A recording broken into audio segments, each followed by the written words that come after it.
Kasi kung naniniwala lang siya sa pagyaman, dapat mayaman na siya. Kaya naman, etong negosyong to, ito ay para sa mga extraordinaryong tao. Hindi tayo ordinaryong tao. Tanggapin mo na yan. Kasi payaman ka. At minsan, alam nyo, sa aking presentation, mas lumalalim. Gumagamit ako ng mga verses. Jeremiah 29 verse 11. Anak tayo ng Diyos. At alam ng Diyos, ang anak niya ay masagana pamumuhay. Eh kung paano hindi masagana pamumuhay mo, ibig sabihin, anak ka ng kabila. Tama? Maniwala kayo, pag kami mga kausap ako, pastors, active sa church, ganyan ako. Kasi sila, bakit? Sorry marami sa kanila ang umasa na lang dun sa honoraryo na binibigay ng church. Diba? Umasa sila na, sorry huwag mo naman itong inipopost sa Facebook o sa YouTube, diba? Sorry umasa na lang sila, pagka in-invite mo si pastor, ikaw lagi magpakain kay pastor.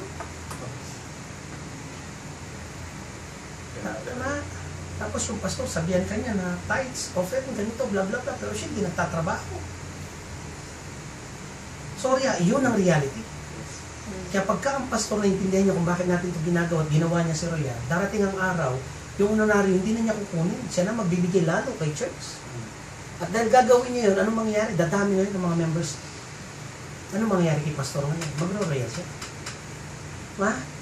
Napaka-importante ng mga ganito. Sabi ko nga sa inyo, may kasama na itong speakership.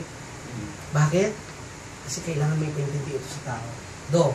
Formal presentation tayo, message. Parikoy, sa totoo lang naghahanap ako ng seryosong pwede ko makasama sa paghahanap ng magandang buhay. Pwede mo rin sabihin na, pre, may offer ako sa'yo. Oras mo lang kailangan ko. Ano yung offer mo sa akin? Kung pwede lang, huwag mo na magbanggit ng Royal Business Club. Kasi once na ikaw nagbanggit ng Royal Business Club, lalo na bago ka distributor, Diyos ko, hindi mo maiwasan.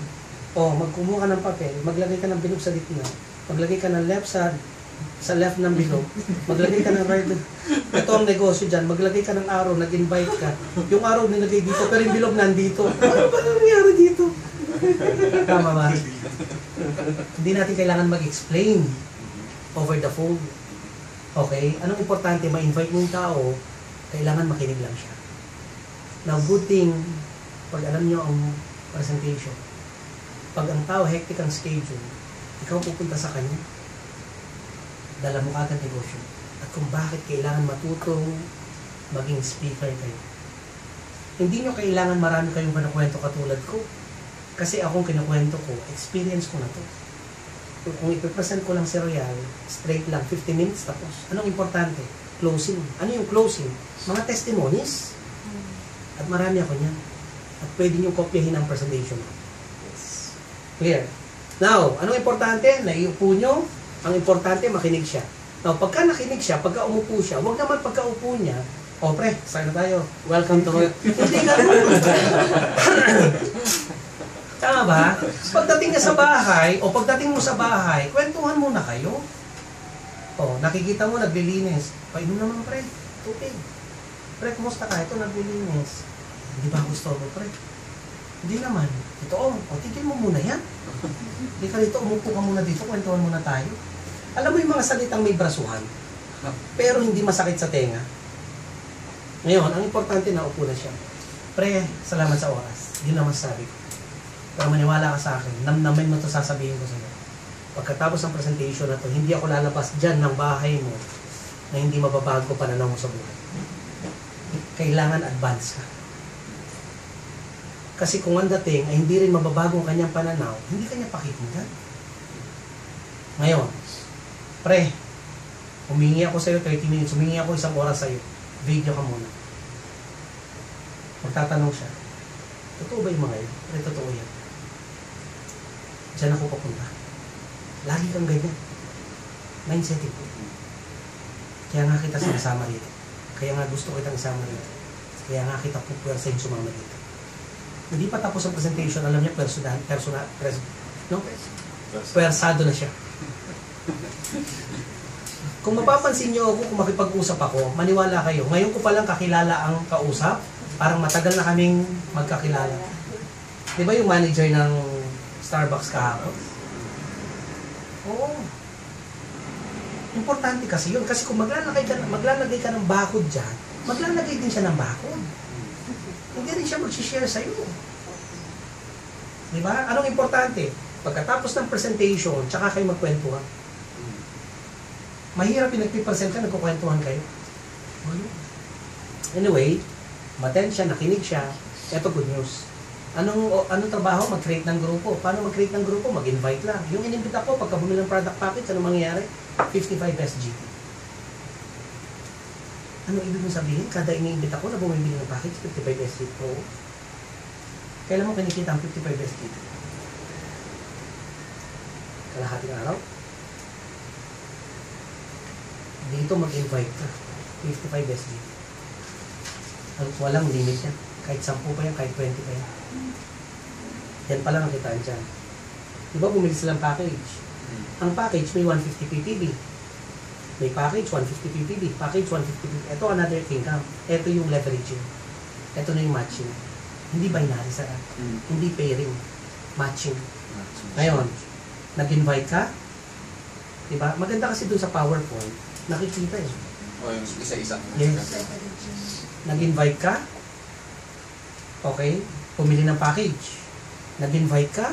Bumili ng package. Ang maganda rito, ikaw magde-designate kung saan mo lalagay. Anong ibig sabihin? Dito kasi magkakaroon ka ng Team A o left group. Magkakaroon ka ng Team B o right group. Inimbita mo si A, ikaw mag-i-encode. Kaya nga maganda rito, kahit nasa ang sulok ng mundo, as long na may internet, ikaw maglalagay kung saan mo ilalagay. Si A, inalagay mo kay Team A. Si B, inalagay mo kay Team B. Kumita ka, 55. Kumita ka, 55. Leveraging, matching, magmamatch ang left at saka right. Ang titignan ng system, 150, 150. Pag nag-match yan, may 55 ka. Imagine mo, dalawa. Meron kang tatlong 55. Eh kung yung isang araw, makadalawa ka, meron kang tatlong 55, yung kinita mo the whole day, nilampasan pa niya. Kaya nga lang kung bakit magandang leveraging, eto, hindi tayo natatapos sa mag-invite. Huwag kang titigil. Pero napaka-importante rito na kailangan yung naimbita mo na bumili rin ng product package, kailangan mag-invite din siya. Kailangan maturuan mo siya. Kailangan kung anong ginawa mo, gagawin din niya. Kailangan kung ikaw nag-invite, mag-invite din siya. Kaya dito, kailangan maging transparent ka sa kanya. Kung siya ay mag-join, bibili lang ng product package, okay lang. Pero kung sasabihin niya sa'yo na bibili ako ng product package pero hindi ko yung tatrabahuhin, huwag mo sabihin huwag ka na lang bibili, eh dinalugi ka rin. Diba, kumita ka rin 55, sayang din yun. Kailangan maingat ka talaga sa salita. Diba, yung iba kasi anong gagawin nila? Kung di mo rin ito tatrabahuhin, doon ka na lang sa 10 SGD. Gusto ko pa rin kaya yung maging distributor siya, yung 20% discount siya. Tama ba? Now, 55 SGD. Anong importante? Maturuan si A, maturuan si B. Kung anong gagawin mo, kagawin niya. Anong gagawin niya? Mag-i-invite din. Pag may bumili, siya naman yung kikita. Si B, pag may bumili, si B naman ang kikita. Ang good news ito. Sa leveraging, sa matching, ang system, ang nakikita niya, under your team A, under your team B, pag may nakita siya, 55 and 150 ppb, 150 ppb, automatic, may 55 ka. Kahit hindi ito galing sa'yo, meron ka niyan. At sa aking PowerPoint, dire-diretso na yan. Sa batang ilalim, sinasabi ko na lang, syempre may edge. Hanggang saan pwede kang kumita? Nagkaroon ng limit ang company. 10 pairs lang. Anong 10 pairs? 10 sa kaliwa, 10 sa kanan. Paano kung 20 sa kaliwa? Pwede yun. Paano yung 10 sa kanan? Pwede yun. Pero ang babayaran lang ng company, yung 10 lang. Magkano ba ang 10 pairs? 550. Ito, pwede mo kita yung dinating. At sa Pilipinas, maniwala ka, milyon ang kinikita nila sa isang linggo. Ano mararamdaman na nakikinig? Grabe. Ay power. Ay grabe. Ay power. Wala nang iba kundi yun na lang. Di ba? So pagkatapos, pwede mo pa rin ipakita, eto, marami sa mga kaibigan natin hindi marunong sa recruiting sa tao, marunong sila sa benta-benta lang ng products. Still, pwede kang kumita ng matching dyan. Buhay kasi kada binibin nila, again, may PPB. Basta nakikita ng system, 150, meron kang 55. Paano, package ang binili ng kabila, yung kabila, puro products lang. Pwede rin.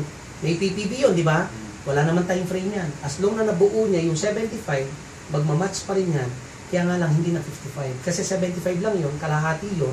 So, magiging 27.5 na lang siya. Ano mangyayari sa sobra? Mag-carry over ito sa mga susunod na transaction. Let's say, product, 27.5. Product, package, 55. Paano ito naging 55? Eh, package yun, ito ay product. Yung sobra doon na 75, ma-accumulate doon sa 75, 150 and 150, 55. Again, package. Again, 10 match sales sa isang araw lang. Eh kung halimbawa, 3 ako. So, ibig sabihin, 10 match sales, 55, kung 3, 165. Eh kung 7. Eh kung 15. Yan ang pwede mong kitain dyan. Actually, kung mag-RBP ako ngayon, partner, wala nang sulat. Hindi ka na nagsusunod. Ang expert ko mo din. Hindi na. Pag one-on-one, kailangan mabilisan. Nakita niyo ako sila pabaliktad, di ba? Ganun lang. Kung halimbawa, hindi ko masyado mapicture yung 3 eh. Paano ba yun? Doon ako magsusulat. Pero kung RBP, hindi ko magsusulat. May mga bagay lang na finitris ko yung topic para mas maintindihan. Pero hindi po pwedeng umpisa pa lang. Let's say number 1, doon na ako sa number 10 kagad. Hindi. Kung mapapansin mo ang RBP ko, tinapos ko muna to bago ko pinakita yung multiple heads. Let's say, tapos dyan, pakita mo multiple heads dyan. Okay na, di ba? Pero sisingitan mo ulit ng 1 head. Imagine mo, 3 ka na, babalik ka pa sa 1. Tama? Next. Unilevel. Sa Unilevel, eto naman ang kitaan sa product movement. Ito yung kitaan na pagka ako bumili at bibili rin yung mga nasa ilalim ko. Simple lang. Diba? Bibili ako. Dahil ako bumili, ilan ang discount ko? 20. At dahil discounted ako ng 20, ito good news, pag bumili ako may sukli pa. Ha? May discount ka na? May sukli pa? Oo. Ang tawag doon, rebates. Pag bumili ako, may ipon yan, hindi naman. Pag naipon yan, kikita pa ako ng 8% o babalik pa sa akin ng 8%. Depende yan dun sa points. Kumusta naman yung nasa ilalim ko? Paano ko malalaman na first level ko sila? Lahat ng kumita ako ng 55 SGD, lahat ng yan first level ko. Paano mo malalaman? Lahat ng in-invite mo na kumita ka ng 55, lahat first level. Dito, 2 lang ang first level ko. At kahit dahil bibili sila, again, discounted na sila, 8% rebate sila, pero ako kikita pa ako 5%. Hanggang 10th level yan. Ganun ang Unilevel. Ang tanong, IBO, may maintenance? May maintenance. Sa Pilipinas, 1,500 UPB. Dito hindi ko alam, kasi dollars dito. Hindi ko alam. Hindi talaga sinasabi. Ay? Pero how would we know na kung paano kakikita? hindi, kung we're in the level of the maintaining our being a distributor? Yes, alam mo, maniwala kayo sa totoo lang, nasa system lahat yan.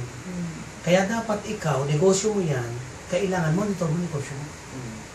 Let's say, day 1, bumili akong ganito, ito UPB. Day 2, kasi monthly yan eh. Ang cut-off niyan is end of the month. Okay? Pero, halimbawa, month of November ngayon, magayon ka magme-maintain, hindi mo na makikitain yung month of November. Sa susunod yun. Clear? Nag-maintain ako ngayon.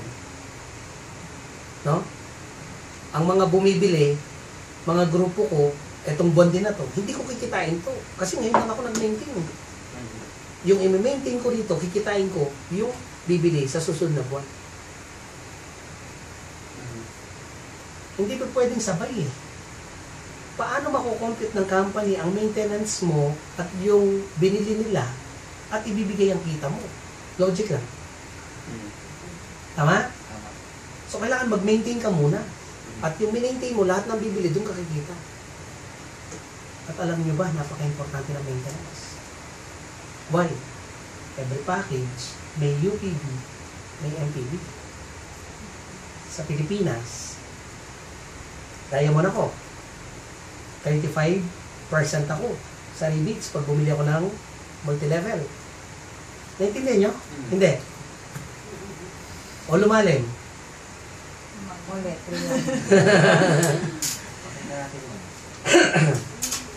Okay, UPB muna tayo para tapos tayo dito, ha? Sige. Sa UPB, walang anong tawag dito? Walang posisyon. Pero pagdating kay MPB, huwag mo muna itong tignan. Start muna tayo sa umpisa. Ito lang. Pag ganun tayo. Ang una, pagka ikaw ay independent distributor, kada bibili ka sa MPB, 5% ka. 5% rebates ka. Clear? Iba ang discount mo, iba ang UPB mo, iba ang MPB mo. Sa system, makikita mo lahat yan. Check nyo, ha? Di ba sa system, pagka tinignan mo, sige lang, master na ni parang Dexter yan.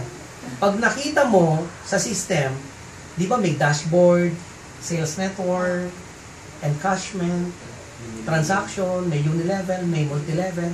Pag bumili ka dun sa unilevel, yung iba, pumapasok sa in-store. So, ano gagawin mo? I-claim mo siya. Yung points na yun, automatic papasok sa'yo. Yun yung mga pinang-maintain mo. Kapag miname mo, Papasok sa'yo. so Di yun, ba, di ba, may kita ka? Opo. Di ba, may rebates ka? Maintenance mo na rin yun. Kailangan i-claim na kaagad namin Depende sa'yo. Gusto mo, ipunin mo muna, okay lang yan. every month. Pero sa sitwasyon ninyo, I-claim niya, Kahit- ibibili ko siya ng product o i-claim no, ko i-claim siya mo lang sa, cash? i-claim mo lang siya sa system. Ngayon, kahit hindi pa kayo kasi, pero kung ikaw, Parikoy, marami ka nang bumibili, ngayon pa lang kailangan mag-maintain ka. Dito muna tayo, mas malaki kita dito. Tignan mo, ha? Independent distributor ka, 5% ka. Eh lahat ng ilalim mo, 150, bumibili ng products, PPB, lahat ng yan umaakit sa'yo. From 150 PPB, aabot ito ng 3,750. Ito, 3,750. Emerald ka na. At lahat ng independent distributor sa ilalim mo, may 5% ka pagka bumili sila. Pero paano kakikita? Kailangan may maintenance ulit dito. Magkano maintenance dito? 300 MPB lang. Kahit na ang UPB, ano ka ba? Malalaki yan. Kaya lang kasi, hindi ko kasi computed tong Singapore eh. Sa Pilipinas, malalaki eh. Ang recharge, gawin mong regular juice. Recharge lang, makakapag-maintain. Ang recharge, 100 UPB. Recharge ha. Tapos kung di ako nagkakamali, parang 32 something siya. Bili ka ng 10, 1.5 na yun. Ang tanong, ang 10, mauubos nyo ba? Pamilya, mauubos nyo. Healthy yan eh. Alam niyo po kung ano ginagawa ng iba sa recharge? Everyday na umiinom sila, hindi juice, tubig, pero nilagyan recharge. Typical restaurant, nasusubukan natin to pagka bumili ka ng kumain ka, hingi ka ng tubig, di ba may line? Oo. Ang sarap, di ba? Yun ginagawa na recharge. Automatic antioxidant eh. Bakit ka magkukuha? Sorry mama. Pero in terms of sleeping time, baka Hindi naman. nakatulog, hindi. Kasi alam mo, pagka naging body clock mo na yan, automatic na yan. It so happen na, Kasi halimbawa, in-advise ka sa day, then baka mag-extend Hindi hanggang naman. sleeping time mo na. hindi naman. Pag kailangan mo talaga makatulog. Hindi naman. Hindi naman man. Kailangan lang i-practice. Kailangan maano mo lang, maging habit mo lang. At least, alam mo, safe ka. Imagine mo, iniinom mo, most powerful antioxidant. Diba? Diba? Anyway, so hanggang sa maging diamond ka. Ang pagkaka-explain naman nila Check mo ha. Tuloy ko lang ha, mamaya yan. Check mo, diamond ako, 35%. Nag-join ka, independent distributor ka. Okay? Sa Pilipinas, merong 300 UPB. UPB o MPB. Hindi ako ma-recall, basta 600 and 300. Ito good news sa Pilipinas. Di ba kumikita ka ng direct? Ha? Kumikita ka ng pairing. Pagka ikaw diamond, pumasok independent distributor, 30% pa nung MPB nun, basta meron ka 180 o 200 po. May pumasok na 10, may 2-1 ka kagad, MPB pala. Kaya yung mga uplines, tiba-tiba talaga.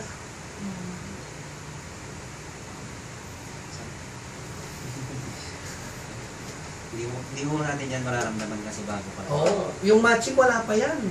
Pero alam mo, pagka nasa diamond ka na, pati ang mga yan, tinitignan mo. Ako sa totoo lang, starting from your group at saka sa ibang grupo ko, kinikita ko UPB 5,000. MPB 6,000. Pag gasolina din yan. Now, simple computation. Huwag mong tignan ng Singapore. Magbigay ako ng simple computation, peso pag-usapan natin. Pagka diamond ka, automatic meron kang 200 na downlines under you, diamond ka. Okay? Kasama na yung mga multiple account namin. Yes, kasama. As long na 150 yan. Kasi sa Pilipinas, 30,000. Kasi sa Pilipinas, 30,050. Okay. Nagets mo. Ayan o, 30,050. 30,050, divide mo ng 150, 200 yan. Okay. Clear? Eh, paano pagka lumaki talaga ang grupo? Let's say, for example, may 1,000 akong independent distributor sa ilalim ko. Ito ang buhay ng Royal pagdating ng araw. Hindi titigil si Royal, di ba? Pero sa part natin, napaka-importanting lumaki network. Why? Imagine mo, diamond ako. Meron ako halimbawa 1,000 na independent distributor sa ilalim ko. Ang tanong, bibili ba silang product? Bibili. Hindi na nga sila magsisafeguard eh. Clear? Bumili sila halimbawa 1,000 points. Ang lalaki ng points. 1,000 na downline times 1,000 points, that's 1 million. Eh may 30% ako doon. May 300,000 ako doon. Nasaan ka? So yung points, pagka kuha mo ng 30%, yun na yung equivalent in 2 pesos. Yes. Conversion. Yes. From points to cash. Yun yung hindi namin Sa RDO, dinidiscuss na yan.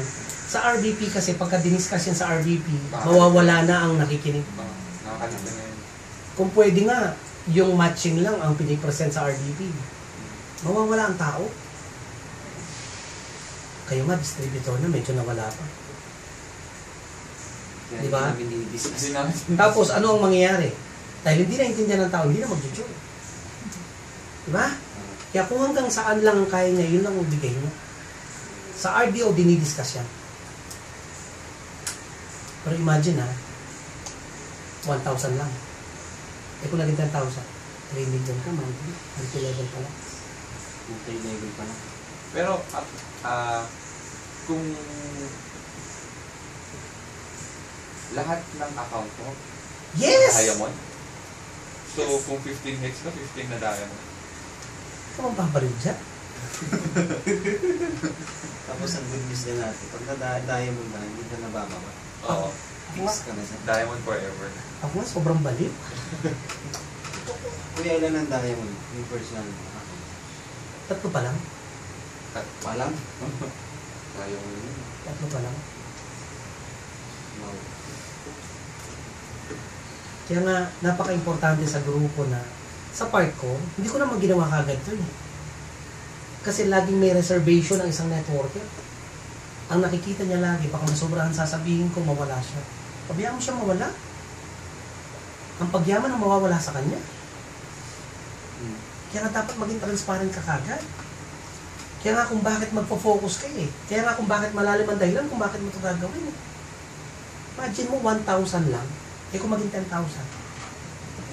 Alam niyo ba kakorpo ko si Arnel Salazar? Tinignan ko ang accounts ni Arnel. Pwede kong tignan mamaya dito kung gusto niyo para makita siya. Bibilib ka talaga. Kakorpo niya si Arnel Salazar. Kung nanay si Arnel Salazar. Last month, last 2 months, last month, Construction worker. Naka-Porsche. nakalambungan niya. Nakalambo na siya. Panalo. Hindi niya pinupost. Hindi kami update. Ha? Kasi kung bakit, sorry, kung bakit hindi pa kayo updated, si Arnel wala pa sa Pinas. Di ba nag-travel sila? Nasa Dubai pa sila. Euroboys. Wala tuloy ako. Si Arnel, pag nakita niyo si Arnel, last 2 months ago, tinignan ko accounts niya. Left side niya, 62, 64, o 67,000. Right side niya, 44,000. Kinumpit ko pairing. One head niya. Pairing pa lang. Layman's term, pairing pa lang. Matching, no? Sa RBP kasi kailangan hindi mo ginagamit yan eh. Pairing pa lang. Isang account pa lang ni Arnel, 98 million. Complete kayo. Ang total? 44 pairs. Multiply mo ng 2,4. Mag-complete kayo. O para malaki. Dito tayo mag-complete. Pag nakita mo si Arnel ngayon, wapo. Parang sinino mula. Photos, grabe. Ilan kayo dun sa corpo na yun? Walo. Pwede natin gawin yun. 44,000. Di ba per pair? 44,000 pairs. Tama? Oh. Multiply ko ng 2, 4. 105 million.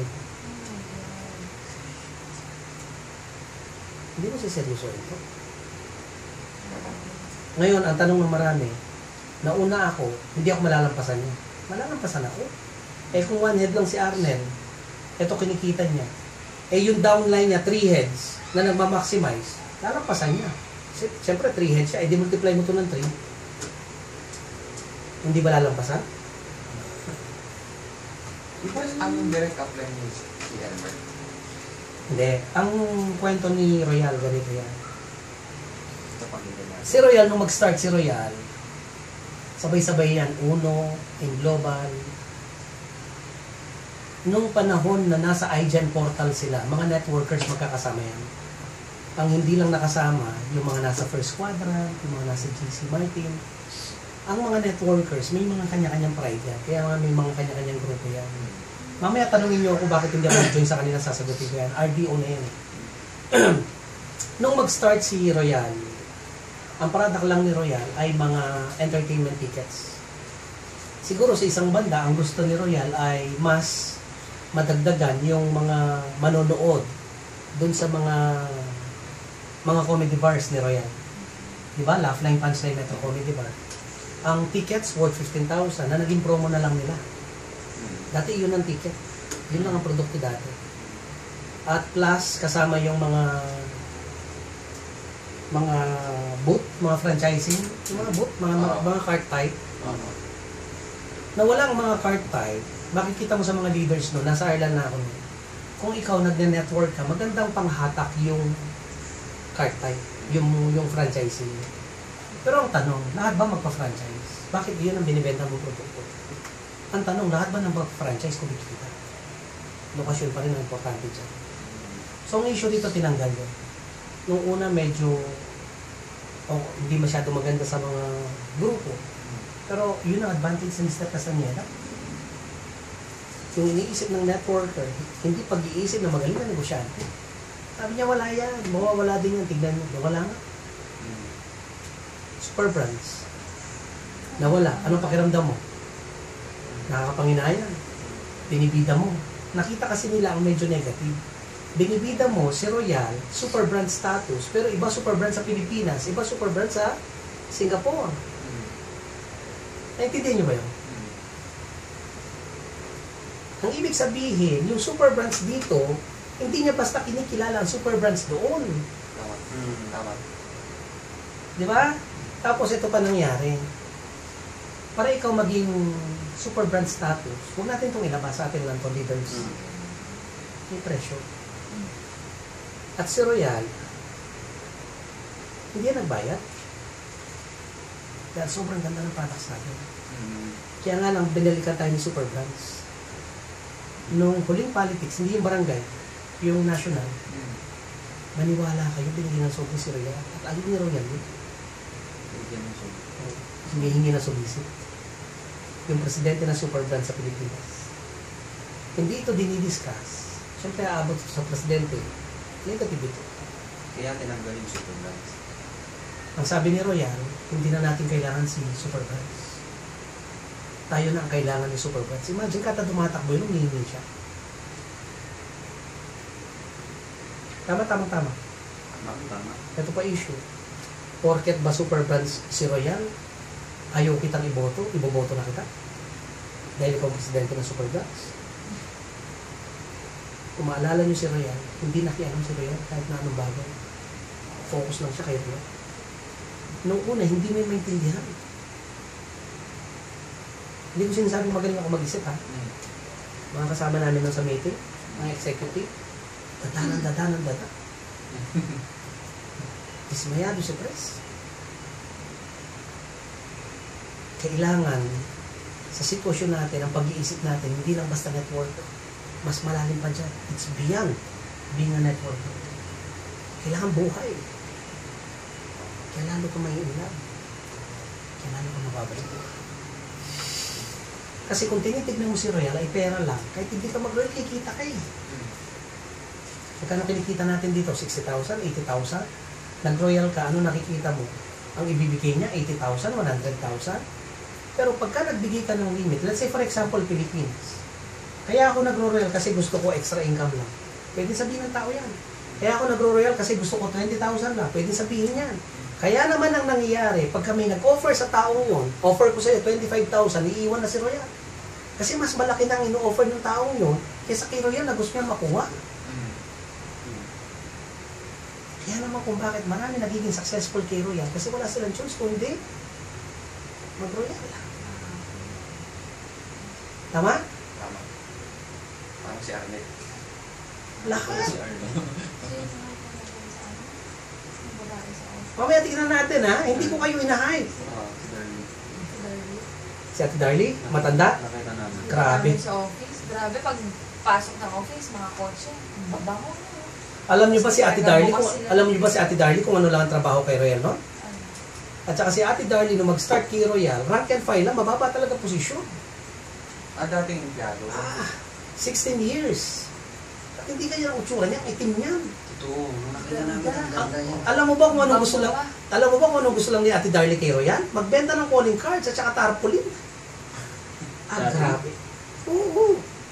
Siya magbebenta ng calling card at saka tarpaulin. Kotse, pagbaba. Ay, grabe maniwala kayo. Nagasarapan ng pinto eh. Saka nakita mo itsura niya? Ganda nga. Kasi nung Nakita namin sa travel incentive. matanda, Matanda talaga, lola. Pero nung nakita namin in person, ang mukha ko, ma'am. Pinapabisyo tayo. Alam niyo ba, maniwala kayo sa akin. Ito na pag-uusapan. Hindi ko alam, tutuloy ba? Pilipinas? Si Ma'am Lalo? Sa kayo? Bernadette. Alam niyo ba si Bernadette Huertas kung anong trabaho nung dati? Ahente lang ng lupa yun. Siya ba yung may restaurant? Pambinenta? Sino yun? Hindi yun. Sila Mel? Hindi yun. Nagbebenta lang ng lupa. Alam mo ba reklamo ng reklamo? Yun, si Bernadette Huertas, yun yung mga na-flyer